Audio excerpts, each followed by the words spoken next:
हम अगर ध्यान से देखें जहाँ से ज्योतिष आया है तो हमको ये एकदम क्लियरली दिखता है, 100% दिखता है कि पराशर जी हो गए, जैमिनी हो गए, वशिष्ठ जी हो गए, ये सभी गुरु थे जिनसे ज्योतिष आया। मतलब पराशर जी सिर्फ ये नहीं है कि वे सिर्फ ज्योतिषाचार्य थे, इस तरह का वो ऋषि थे, उनको ज्ञान था वेद उपनिषद पुराण। चाहे वो वशिष्ठ जी हों, उनकी तो योगा वशिष्ठ है, महान ग्रंथों में से एक है। वही जैमिनी जी का भी है, वो भी ऋषि थे।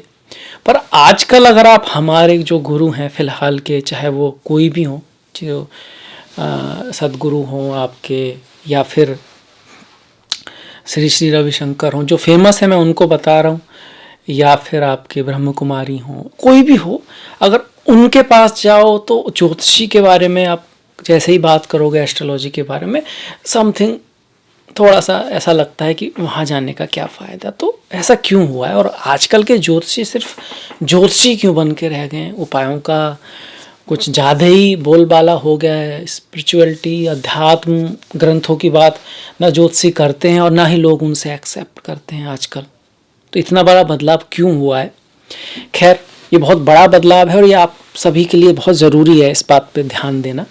हम यहाँ बात करने वाले हैं धनु राशि के लिए इस साल का पहला महीना क्या क्या खुशखबरियाँ लेकर आ रहा है। बहुत सारी खुशखबरियाँ हैं, बहुत बड़े बदलाव आ रहे हैं, बहुत बढ़िया बदलाव आ रहे हैं। उसके बारे में आपके जीवन के जितने भी क्षेत्र हैं, करियर, जॉब, पढ़ाई लिखाई, हेल्थ, स्वास्थ्य, ये सब, उस समय क्या उतार चढ़ाव रहेगा, क्या बढ़िया चीज़ें होंगी, किस चीज़ का ख्याल रखेंगे, कोई ज्योतिषी रेमेडी है या नहीं है, तो सभी ज्योतिषी प्रेमियों का मैं doctor Dilip Ganesha astro help में बहुत बहुत स्वागत करता हूँ। और बढ़ते हैं हमारे राशिफल की तरफ कि क्या है। सबसे पहले ग्रह देखने पड़ेंगे, कौन सा ग्रह कहाँ है, क्या परिवर्तन हो रहा है, उसके आधार पे हम चर्चा करेंगे। तो दोस्तों देखिए, आप देख सकते हैं कि प्रथम भाव में बुध और सूर्य का बुध आदित्य योग है। अच्छा योग माना जाता है, शुभ योग माना जाता है। अगर केंद्र त्रिकोण में मरे तो और भी बढ़िया है। हाँ, ये बात अलग है कि बुध जो है वक्री रहेंगे 17 तारीख तक। इसके बाद शुक्र जो है आप द्वितीय भाव में देख सकते हैं, मकर राशि में है, और शनि जो है कुंभ राशि में आ रहे हैं 17 तारीख को। 17 से पहले यहाँ पर रहेंगे, पर वो तो पूरी साल ही रहे। बात ये है कि क्या चेंज लेकर आएगा ये महीना। बड़ी बात हो रही है, बहुत बढ़िया बात हो रही है। 7.5 खत्म हो रही है। पिछले 7.5 साल से सुनते आ रहे हैं भैया कब खत्म होगी, अब जाके खत्म हुई है। और भाग्य को देखेंगे शनि महाराज यहाँ से। इसके बाद गुरु वहीं रहने वाले हैं। हंस नाम का राजयोग है ये, अंबुधि नाम का, हंस राम का महापुरुष योग है, अंबुधि नाम का ये राजयोग है। पर चतुर्थ भाव में गुरु का गोचर कुछ नेगेटिव चीजें भी रखता है, उसके बारे में बात करेंगे। राहु पंचम भाव में गोचर कर रहे हैं, मंगल की राशि में मेष में, और मेष जो है छठे भाव में गोचर कर रहे हैं, जहां उनका गोचर शुभ माना जाता है, वृषभ राशि में। पर मंगल भी वक्री है 12 तारीख तक। सप्तम, अष्टम, नवम, दसम खाली, और एकादश भाव में केतु गोचर कर रहे हैं। ये रहे हमारे ग्रहों की स्थिति। अब आ जाते हैं रिजल्ट के ऊपर। महीने की शुरुआत में चंद्रमा जो है वो आपको पंचम में दिखाई पड़ेंगे, पर चूंकि इतनी तेजी से बदलते हैं उनके बारे में पूरा कहना मुश्किल है। और ये कह देना कि चंद्रमा जब छठे, 8वें, 12वें में जाएंगे तो वो दिन अशुभ होंगे, वो भी गलत है। ऐसा नहीं है। हाँ, थोड़ा सा ध्यान रख सकते हैं, पर जो महीने का जो राशिफल है वो सूर्य डिसाइड करते हैं और बड़े बड़े ग्रह डिसाइड करते हैं। चंद्रमा सिर्फ माइन्यूट प्रेडिक्शन में यूज होते हैं, जो पहले से प्रॉमिस है उसको देखने के लिए। अब आ जाते हैं रिजल्ट के ऊपर। तो सबसे पहले सबसे बड़ी बात, 7.5 खत्म हो रही है। मुबारक हो आपको, बहुत बहुत शुभकामनाएं। बहुत बड़ी बात है ये, खासकर अगर आपकी शनि की, राहु की, केतु की दशा चल रही थी, किसी ऐसे ग्रह की दशा चल रही थी और इसमें थोड़ी कठिनाइयाँ आपके लाइफ में चल रही थी, तो 7.5 का खत्म होना आपके लिए बहुत शुभ है। तृतीय भाव में शनि आकर आपके पद प्रतिष्ठा सम्मान सबको बढ़ाएंगे। पौरुष, महानता, हार्डवर्क, सबके प्रति सम्मान, इस सब के लिए आपको प्रेरित करेंगे। मेहनत के लिए, हार्डवर्क के लिए प्रेरित करेंगे आपके लिए। आप ये कह सकते हो कहीं ना कहीं ये सबसे बड़ी खुशखबरी है इस साल की, क्योंकि शनि का गोचर पूरे साल के लिए भी बहुत इंपॉर्टेंट होता है। यहाँ शनि किन किन चीज़ों के लिए अच्छे हैं? हेल्थ के लिए अच्छे हैं, स्वास्थ्य के लिए भी अच्छे हैं, आपकी ओवरऑल पर्सनैलिटी, आपकी समाज में प्रतिष्ठा, उसके लिए भी बढ़िया है। साथ में ही यहाँ पर शनि आपको 1 2 3 4 5 6 कार्य, जॉब लगना, स्टेटस का बढ़ना, उसके लिए भी बढ़िया है। इसके साथ साथ शनि महाराज यहाँ से आपके संतान प्राप्ति के लिए भी बढ़िया है। संतान प्राप्ति कराने के काफ़ी सारे योग हैं। अप्रैल के बाद और भी स्ट्रांग हो जाएगा, आपका बहुत ज़्यादा स्ट्रांग हो जाएगा। गुरु का गोचर भी आपके लिए पॉजिटिव हो जाएगा, पर कहीं ना कहीं शनि कुंडली में आए हैं तो आपको संतान प्राप्ति करा सकते हैं। उनकी तृतीय दृष्टि पड़ रही है, क्योंकि गोचर है ये। गोचर का मतलब होता है एक्टिवेट कर रहा है, जन्म का नहीं है। तृतीय भाव को एक्टिवेट कर रहा है, नवम भाव भाग्य को एक्टिवेट कर रहा है आपके, और एकादश भाव आपके लाभ को एक्टिवेट कर रहा है, लाभ को एक्टिवेट कर रहा है। तो ये सारी चीजें शनि महाराज आपके लिए लेकर आए हैं। अब ऐसे में शनि की रेमेडी की तो कोई आवश्यकता है नहीं इस बार। हाँ, बस जो शनि के गुण है वो ध्यान में रखने, क्योंकि रिजल्ट ये कब देंगे शनि? तब देंगे जब आप शनि अनुसार थोड़ा सा कर्म करोगे। शनि के मंदिर आप जाते हो, ठीक है, बहुत अच्छा है। इसके साथ साथ शनि क्या दिखाते हैं? सबके प्रति संभाव, कोई बड़ा नहीं कोई छोटा नहीं, किसी हद तक सबके प्रति प्रेम। अब प्रेम का मतलब ये नहीं है कि आप किसी को कुछ कहोगे नहीं। देखिए, आपकी उंगली अगर इसमें कुछ कह सकते हो चोट लग जाए, इसमें पस पड़ जाए, तो कभी कभी उंगली काटनी पड़ती है। इस वजह से नहीं कि आपको उंगली से प्यार नहीं रहा है, उस समय वही सही है। कई बार बच्चे को भी माँ बाप थोड़ा बहुत डांटते हैं, ज़्यादा डांटने को नहीं कह रहा हूँ मैं, कभी कभी थोड़ा बहुत समझाना पड़ता है। तो ऐसा नहीं कि वो प्रेम नहीं है बच्चे से, उस तरह से। तो शनि भी यही कह रहे हैं कि भैया थोड़ा हार्डवर्क आपको, मेहनत आपको करनी पड़ेगी, एफर्ट आपको लगाना पड़ेगा, तब जाके वो रिजल्ट देंगे। क्योंकि शनि मेहनत दिखाते हैं, हार्डवर्क दिखाते हैं, संभाव दिखाते हैं सभी से। इसके साथ साथ शनि जो है आपका, शनि के नेगेटिव गुणों को आपको छोड़ना होगा। आलस्य हो गया, आलस्य हो गया, और आपका एडिक्शन, साफ सफाई से बचना। शनि, अच्छे शनि वाले लोग साफ सफाई की तरफ जाते हैं। किसी की कुंडली में नेगेटिव शनि हो तो साफ सफाई से थोड़ा बचते हैं, नहाना, साफ करना, अपने आप को थोड़ा उससे बचते हैं थोड़ा सा। तो आपको क्या करना है?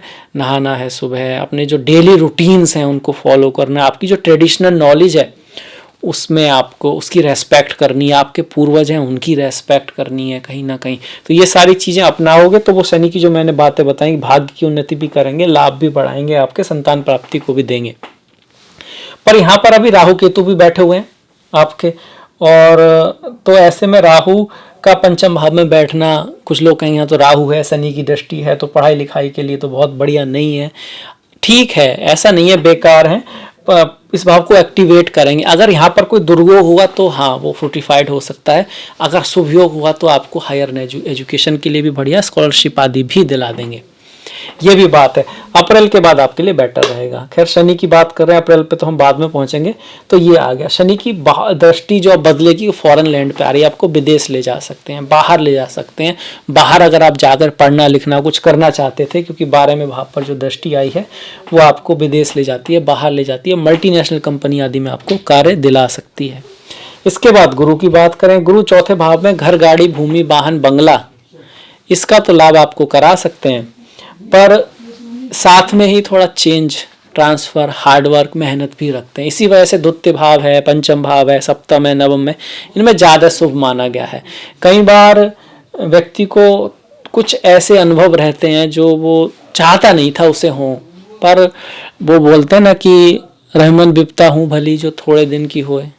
परीक्षा थोड़ा बहुत रहती है, कुछ अपनों से कुछ रह सकता है मतभेद जब गुरु चतुर्थ में हो। हालांकि यहाँ पर एक एक्सेप्शन भी है कि वो अपनी राशि में और अष्टक वर्गा में आपके पॉइंट हुए, या आपकी कुंडली में गुरु यहाँ पर या नवम आदि में हुए और 12वें भाव में हुए तो फिर विदेश आदि आपको ले जाएंगे, ये रिजल्ट है। और 9th में हुए तो आपके हायर एजुकेशन, गुरु, टीचिंग, उस सब के लिए बहुत बढ़िया। चौथे में हुए तो घर, गाड़ी, भूमि, वाहन से सुख हो सकता है, माता के स्वास्थ्य में सुधार होगा, पिता के साथ भी आपका महत्वपूर्ण कहीं ना कहीं चीज़ें बढ़िया होंगी उनकी लाइफ में भी, ये गुरु कर रहे हैं। इसके बाद शुक्र आप देख सकते हो कि द्वितीय भाव में शुभ रिजल्ट देते हैं, धन आदि के सुख देते हैं, पैसा दिलाते हैं। अब ऐसे में आपकी कुंडली में शुक्र कैसे हैं? शुक्र आदि की दशा महादशा है नहीं है, पर धन का भाव एक्टिवेट तो जरूर हो रहा है, पैसे से रिलेटेड कुछ ना कुछ निर्णय हो सकते हैं, स्टॉक मार्केट आदि से आपको लाभ हो सकता है। हालांकि कोई बड़ा रिस्क लेने को मैं नहीं कहूँगा, क्योंकि राहु का गोचर पंचम भाव में है, कि एक्स्ट्रा एम्बिशन में काम, क्रोध, लोभ, मोह, ईर्ष्या, अहंकार, इनमें से एक लालच भी आता है, तो उसमें यही ना देखना क्या कर रहे हैं, तो वहाँ बहुत रिस्की हो जाएगी चीज़ें। उसमें लाभ भी हो सकता है, हानि भी हो सकती है, डिपेंडिंग अपॉन चार्ट।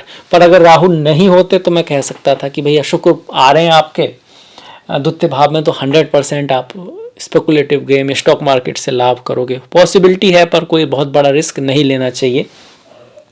इसके बाद गुरु हो गए, शुक्र हो गए, राहु की बात कर ली कि भैया रिस्क बहुत बड़ा नहीं लेना है, संतान के साथ थोड़ा बना के रखना है। मन थोड़ा चंचल है, मन का तो स्वभाव ही ऐसा है, जैसे कृष्णा भी बोलते हैं कि वो जाता ही है, इधर जाएगा उधर जाएगा। आपका काम है उसको वापस लाना, उसको अपने कार्य पे लगाना, अपने गोल पे लगाना। जब आप उसको वापस लाते हो तो आपको कहीं ना कहीं उससे सीखते रहना, क्या चीज़ें मेरे लिए काम कर रही हैं, क्या नहीं कर रही हैं, और उन चीज़ों की प्रैक्टिस करते रहना, अपग्रेड होते रहना, बहते रहना, सदा संभलते रहना। देखिए जिंदगी ना बगीचे के समान ही है, और खासकर अच्छी चीज़ें तो बहुत ही ज़्यादा है। मतलब आप कुछ ना करो, क्रोध अपने आप आ जाएगा, लालच अपने आ जाएगा आपके अंदर, जलन भी कहीं ना कहीं होती है थोड़ा बहुत, पर आपको क्रोध की जगह शांति है तो क्रिएट करनी पड़ेगी। जलन की जगह प्रेम है, ये सब चीज़ें हैं वो आपको क्रिएट करना पड़ेगा। इसी तरह सुख जो है, हैप्पीनेस है, वो भी क्रिएट करना पड़ता है। अदरवाइज तो यहाँ पे बहुत लोग दुखी हैं, सभी दुखी हैं, क्योंकि दुख का संबंध उस चीज़ से नहीं है कि आपके पास क्या है या क्या नहीं है, ये नेचर है। जो खुद को समझ सकता है वही दुख से बाहर जा सकता है। यही कारण भी है कि जब धार्मिक गुरु हैं वो ज्योतिषी थोड़ा अवॉइड करते हैं, क्योंकि ज्योतिषी बताते नहीं है। वो कहते हैं भैया ये करोगे उपाय, सब सुख मिल जाएंगे। सुख की चाहत, दुख का अंत, ये जंग चल रही अनंत, चलती रहेगी। सीने में जलन, आंखों में तूफान सा क्यों है, इस शहर में हर शख्स परेशान सा क्यों है। क्या है ऐसा, क्यों है? एक ही आंसर है, बहुत छोटा सा आंसर है कि ज्योतिष जो है पार्ट है आपके। गीता, श्रीमद् भागवतम, पुराण, उपनिषद, स्पिरिचुअलिटी, अध्यात्म, जब तक उसको आप जीवन में नहीं लाओगे परेशानी जाएगी नहीं। उसको लाओगे, ज्योतिष से आपको हेल्प मिल सकती है। इसके बाद देखिए गुरु हो गए आपके, राहु हो गए। राहु का पंचम में गोचर डरने की बात नहीं है, ठीक ठाक है, नॉट बैड है ना, अच्छा है। थोड़ा प्रयास, एफर्ट करना पड़ेगा। मन थोड़ा, मन से बड़ा बहरूपी ना कोई, पल पल रचता स्वांग निराले, मन के बहकावे में ना आमन, राह बुलाए ब्रह्म में डाले। एक तो ये वाली बात है। पंचम में है तो संतान का थोड़ा सा ख्याल रखना पड़ेगा। पंचम आपका लॉन्ग टर्म दूरदृष्टि है, आज की नहीं, कल की, परसों की, बरसों की, आगे के बारे में सोचना। तो वहाँ आपको ध्यान रखना होगा कि आप बैलेंस अप्रोच रखें। अब केतु 11वें भाव में है, अच्छा माना जाता है। कुछ अनएक्सपेक्टेड गेन आपको दे सकते हैं, जो आपने सोचा नहीं था, वहाँ से आपको लाभ हो सकता है। स्पिरिचुअलिटी, अध्यात्म के फील्ड में है, तब भी आपको गेन करा सकते हैं। और केतु की अगर दशा है तो गणेश जी की पूजा करना एज ए ज्योतिषी रेमेडी, और संतों का सम्मान करना आपके लिए अच्छा रहेगा। स्पिरिचुअलिटी, अध्यात्म की भी लाइफ में अगर प्रैक्टिस करेंगे तो केतु आपको बेहतर रिजल्ट देंगे। लाभ के मामले में थोड़ा सा रीजनेबल रहना, मतलब यहाँ पर व्यक्ति अनरीजनेबल डिसीजन ले सकता है धन को लेकर, पैसे को लेकर। तो एक बैलेंस अप्रोच रखें। जो कृष्णा कहते हैं, वैसे जो कृष्णा कहते हैं वही शिवा कहते हैं, वही माता कहती हैं, बस ग्रंथों का अंतर है। गीता मोर फेमस है, उसमें सारे उपनिषदों का कहीं ना कहीं निचोड़ है। इसी तरह से शिव सूत्र में भी लगभग वही बातें लिखी हुई हैं, शिव संहिता भी है। इसके बाद देखिए राहु केतु हो गए, गुरु हो गए, शनि हो गए, शुक्र हो गए, बुध और सूर्य की भी बात हुई थी कि भाई लग्न में बनने वाला बुध आदित्य वो शुभ होता है। भाग्य का स्वामी दशम में आ रहा है आपके, सप्तम का स्वामी, भाग्य का स्वामी लग्न में आ रहा है, सप्तम का स्वामी लग्न में आ रहा है। आप अपनी एजुकेशन को, धर्म को, पार्टनर्स को, बिजनेस को बहुत सारा इंपॉर्टेंस देने वाले हो। आपके बिजनेस से आपको लाभ हो सकता है। आपके लोगों से जिनसे आप मिलोगे वो भी आपके लिए अच्छा रहेगा। कुछ चीज़ें आपके पास खुद चल के आएंगी, ऐसा गोचर कहता है। पर फिर भी 17 तारीख तक थोड़ा सा अवेयर होकर कम्युनिकेशन करना है। डॉक्यूमेंट्स है, कोई भी चीज़ का वार्तालाप है, संदेश इधर आना उधर जाना, उसमें हल्का सा ध्यान रखना है। बिजनेस के साथ साथ जॉब के लिए भी महीना बढ़िया है, अच्छा है, खास करके 17 तारीख के बाद, क्योंकि उसके बाद आपके बुध जो है वक्री नहीं रहेंगे, जो कि दशम के मालिक हैं। और दशम भाव और सप्तम भाव सप्तम आपके बिजनेस पार्टनरशिप का है, दसम कहीं ना कहीं जॉब आदि का है। सूर्य का लग्न में होना, थोड़ा ईगो से बचना है आपको, गुस्से आदि से बचना है, और खाने में थोड़ी बहुत ज़्यादा हॉट चीज़ों का यूज़ नहीं करना है, स्पाइस आदि ज़्यादा तेज़ ऐसा नहीं करना है। थोड़ा सा सूर्य ऐसा कर सकते हैं, थोड़ा गर्मी भी थोड़ा सा आपको दे सकते हैं। गर्मी मतलब जैसे किसी किसी को होता है ना, गर्मी के जो रोग होते हैं, गैस्ट्राइटिस है, वो गर्मी का है। स्किन में जब होता है तो रेशे निकल, लीवर की डिजीज़ हो जाती हैं, ये सब चीज़ें हैं, थोड़ा बढ़ सकता है। गंजापन है किसी का, वो भी सूर्य से रिलेटेड होता है। तो गर्मी पित्त के जो योग होते हैं वो थोड़ा सा बढ़ा सकते हैं, अदरवाइज अच्छा है, बढ़िया है। पर ये सूर्य जो है फिर कहाँ चले जाएंगे, वाणी के भाव में जाएंगे। वाणी के भाव में जाएंगे तो अच्छा है, पर थोड़ा खर्चा कराएंगे, वाणी का हल्का सा ध्यान रखना है। ये सूर्य हो गया आपका। इसके बाद आप परिवार में थोड़ा मिला के रखना है, क्योंकि सूर्य की एनर्जी अग्नि वाली एनर्जी है। हालांकि ये अग्नि थोड़ी सी लॉयल एनर्जी है, मतलब ये अग्नि थोड़ी सी शुद्ध अग्नि है, मंगल की अग्नि से सूर्य की अग्नि में अंतर है, पर फिर भी थोड़ा सा ईगो में दिक्कत आ सकती है, और ईगो सब में होता है कहीं ना कहीं। मैं हूँ, मेरा एहसास, मेरा होना, और ईगो से ऊपर, मैं से ऊपर उठना इतना आसान नहीं है। कुछ समय के लिए हम सब उठ जाते हैं, वो बहुत बड़े लोग होते हैं, ऋषि मुनि होते हैं, पर उनमें भी कहीं ना कहीं बीच में थोड़ा बहुत आ जाता है। तो हम लोगों में जो आम जिंदगी है वहाँ तो होता ही है, तो उस पर ध्यान दें। ईगो भी आपको पॉजिटिव और नेगेटिव थोड़ा सा होता है, ये अलग सब्जेक्ट हो जाएगा, पर उस पर ध्यान रखना है कि आपका जो ईगो है वो नेगेटिव और पॉजिटिव दोनों चीज़ों से आता है। मैं बहुत अच्छा हूँ, मैं बहुत हार्ड वर्किंग हूँ, मैं बहुत मेहनती हूँ, मैं सबसे बेटर हूँ, मुझ पर अच्छा ही हूँ मैं, तो ये पॉजिटिव ईगो हो गया आपका। कहीं ना कहीं उसके चक्कर में भी गलती हो सकती है, इस चीज़ का भी ध्यान रखना है।